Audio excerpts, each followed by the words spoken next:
G'day guys, how you going? Sam here.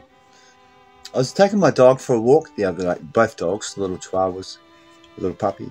I was taking them for a walk the other day around this reserve not too far away in a place called Prebbleton.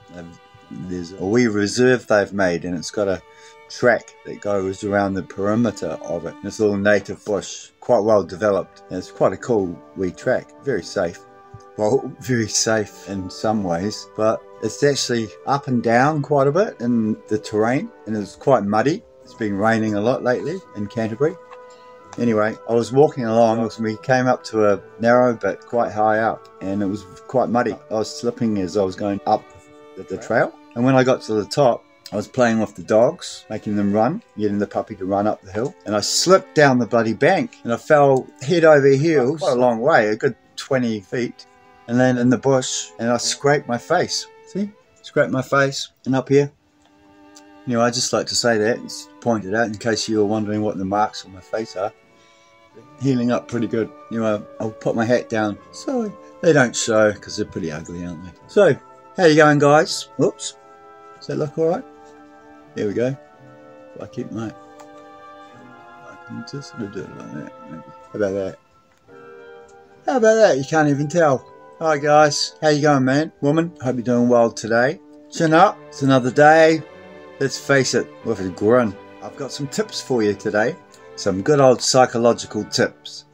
The first one is never use the word could when you're asking for a favour or something like, could you call the neighbours? Because it implies kind of a theoretical implication, so that they might say, well, yeah, I could call the neighbours, theoretically. So you avoid the word could and just say, please, call the neighbours. Would be better than could. Anyway, that's the first one. 2, if you ever want to make somebody feel uncomfortable, look into the middle of their forehead. That makes them feel like they're under scrutiny, which of course doesn't make them feel very relaxed. Not sure why you'd want to do that, but nevertheless, if you do want to do it, look them straight in between the eyes into the middle of the forehead. It'll make them feel uncomfortable for sure. If somebody is trying to avoid answering a question that you're asking, just pause what you're saying but still maintain eye contact. That'll make them feel a little uncomfortable, but they'll still keep talking. The chances are they'll give you more details about what you're after. They might even start telling you the truth. Because the way you keep looking at them and then the silence, that'll make them assume that you already know. So it'll make them talk more. Alright, get that one? If you're new at a school class or a class or just somewhere, if you're new to something and you want somebody to like you, just ask them to explain something to you. It doesn't matter if you know the answer or not. It'll improve the other person's overall attitude to you. Number 5, when asking a question that you want an affirmative answer from, just nod your head while you're asking the question. This is actually often used by restaurant employees to get customers to buy more food. It's a pretty cool one. Number 6, if somebody is really concentrating on something, on what they're doing, you can extend your hand to them and grab whatever they're holding, and they'll give it to you. And the trick works the other way around as well. You could give them something while they're doing that, and they'll just take it without even noticing what they're taking. If you want somebody to do something for you, casually say to them that they probably wouldn't be able to do it. When it comes to doubting their capabilities, most people will try to prove you wrong. And you can also ask them for a small request like, can you pass over those chips or something like that. This is a good way to establish a connection with them before you get down to business.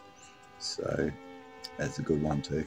8, just like with trying to get an affirmative answer, start nodding while you're talking to them. And this will make the other person more attentive and more interested in what you're saying, and they won't even know why. It's pretty cool.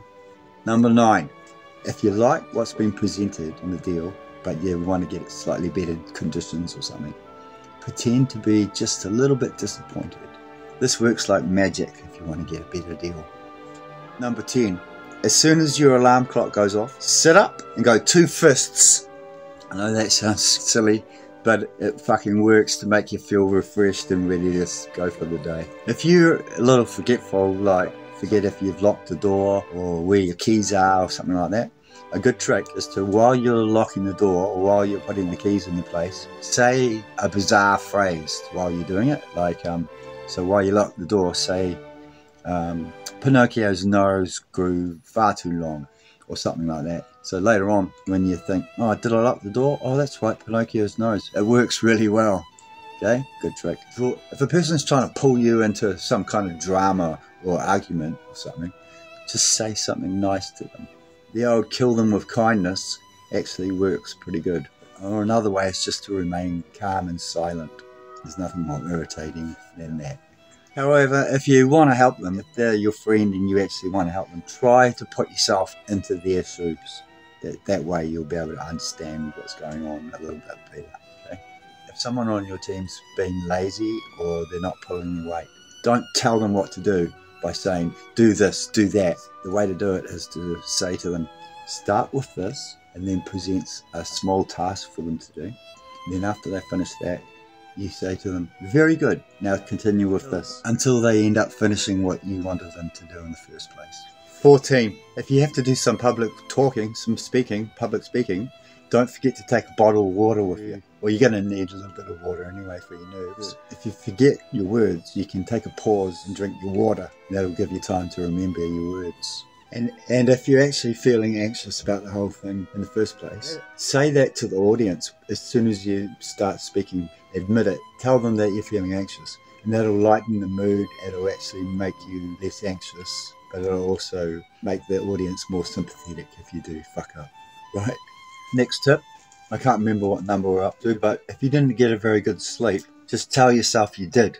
Tell yourself, try and think that you did. Yeah, I did. I had a good night's sleep. Because scientists at some university did a psychological experiment and found that if people tell themselves they had a good sleep, even if they didn't, it helps make the body feel a bit more well rested, and it helps you improve brain function throughout the day. It's a proven thing, so just tell yourself you got a good night's sleep, even if you didn't, okay?